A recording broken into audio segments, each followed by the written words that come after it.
Good evening. आज आप देख रहे हो इलेक्ट्रोकेमिस्ट्री का वीडियो नंबर 4। क्या हो रहा है इसमें? एनसीईआरटी का क्वेश्चन है, क्या FeSO4 के विलयन को निकल के पात्र में रखा जा सकता है? इसका आपको दे रखा है SRP और ये वैल्यू भी दे रखी है SRP। तो सबसे पहले आप ये रिएक्शन देखो। FeSO4 के विलयन में Fe होता है Fe+2। क्लियर?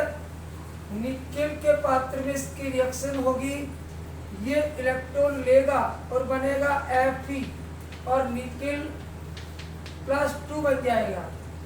ठीक है, इसने इलेक्ट्रॉन लिए और इसने दिए। तो आप यहाँ पे चेक कर सकते हो, Fe से बन रहा है Fe+2 से Fe, यानी ऑक्सीडेशन नंबर घटा, ऑक्सीडेशन नंबर घटा तो यहाँ हो गया रिडक्शन। और यहाँ निकेल से आओ, निकेल यहाँ पे ऑक्सीडेशन नंबर बढ़ा, ऑक्सीडेशन नंबर बढ़ेगा तो यहाँ होगा ऑक्सीडेशन। ठीक है, तो अब हम अपना इक्वेशन समीकरण लगाते हैं। E0 सेल बराबर E0 oxidation plus E0 reduction.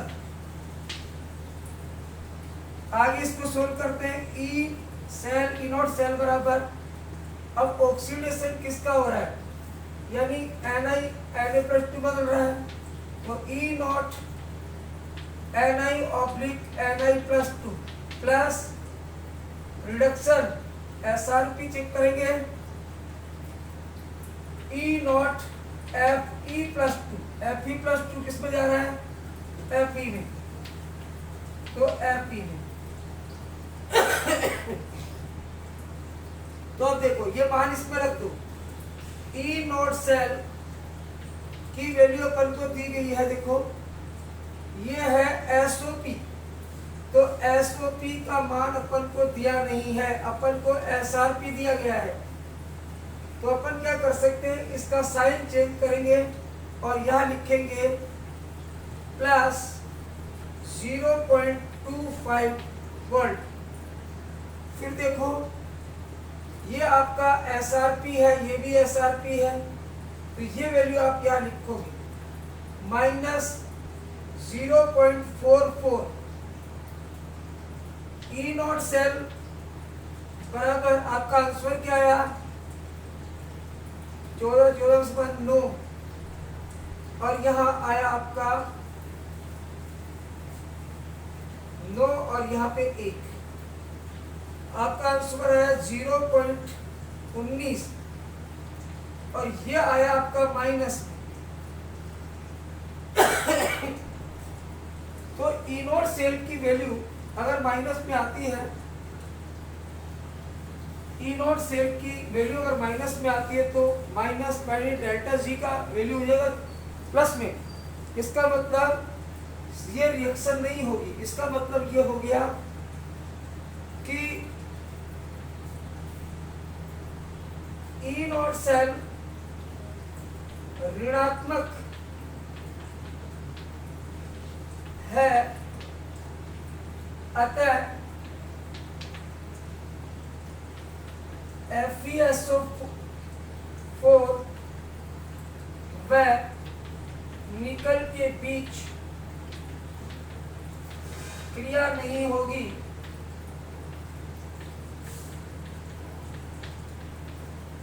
अतः FeSO4 को निकेल के पात्र में रखा जा सकता है। तो ये इसका आंसर हो गया, क्योंकि E0 सेल क्या आ रहा है, नेगेटिव। तो इस E0 सेल जब नेगेटिव आता है, इसका मतलब हुआ रिएक्शन नहीं होगी, ई नॉट सेल रेगुलर आ रहा, तो इसका मतलब हुआ रिएक्शन नहीं होगी, और रिएक्शन नहीं होगी तो हम क्या करेंगे, FeSO4 के विलयन को निकल के पात्र में रख सकते हैं। तो please take a screenshot of this question.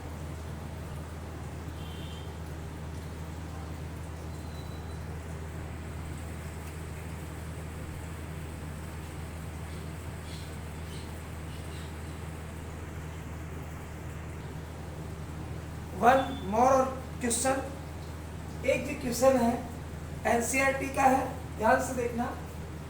और इस क्वेश्चन के बाद जो पीछे वाला लेक्चर था उसके क्वेश्चन है ये, इसके बाद हम लेते हैं नेल्सन इक्वेशन लेंगे। तो पहले इस क्वेश्चन को ध्यान से देखो। क्या CuSO4 को Fe के पात्र में रखा जा सकता है? और अपन को दिया है SRP की वैल्यू, SRP ये हमें दिया गया है, SRP का मान हमें दिया गया है, स्टैंडर्ड रिडक्शन पोटेंशियल, मानक अपचयन विभव का मान दिया है दोनों के लिए। तो सबसे पहले देखो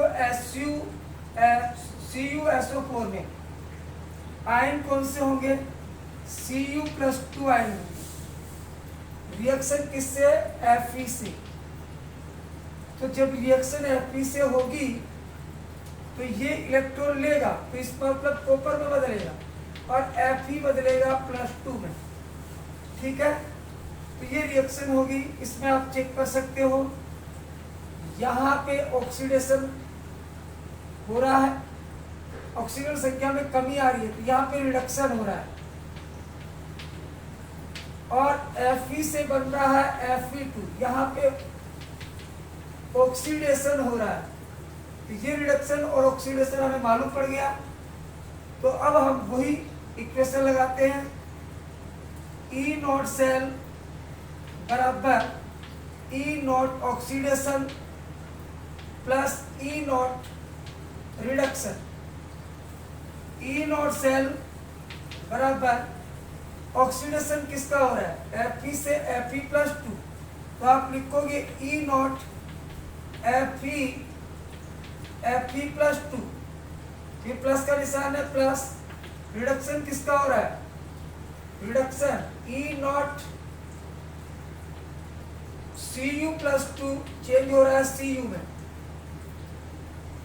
तो ये अब निकाल सकते हो E not cell equal to, ये आपका ऑक्सीडेशन विभव है, SOP है, तो आप इसकी वैल्यू देख चेक कर सकते हो। ये वैल्यू आपको SOP की नहीं SRP दे रखा है, इसका साइन चेंज करो तो आ जाएगा 0.44 प्लस ये क्या है, ये आपका SRP है, ये वैल्यू आपको दे रखी है, तो चेक करो 0.34, टोटल वैल्यू कितनी है इसकी, प्लस 0.8 3 और 7 78 वोल्ट। तो आप देखोगे कि E नॉट सेल की वैल्यू प्लस आ रही है, E नॉट सेल की वैल्यू जब प्लस आती है तो इसका मतलब होता है रिएक्शन होगी। अब जब रिएक्शन होगी तो इसका मतलब हुआ कि CuSO4 को Fe के पात्र में नहीं रखा जा सकता है। तो यहाँ पे E नॉट सेल की वैल्यू प्लस में आ रही है। अब E नॉट सेल की वैल्यू अगर प्लस में है तो इसका मतलब अभिक्रिया होगी, और अभिक्रिया होगी प्लस में आ रही है, तो E नॉट सेल की वैल्यू क्या होगी, टोटल प्लस में आ रही है, तो डेल्टा जी ने कैसा होगा, डेल्टा जी कैसा होगा, माइनस नेगेटिव होगा, और डेल्टा जी नेगेटिव होगा तो इसका मतलब अभिक्रिया होगी, और अभिक्रिया होगी तो हम क्या कर सकते हैं, Fe के पात्र में CuSO4 को नहीं रह सकते हैं। तो आप लिख सकते हो यहां अभिक्रिया होगी, अतः CuSO4 को Fe के पात्र में नहीं रख सकते।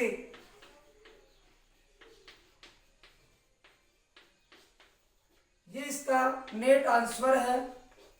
तो प्लीज सॉरी फॉर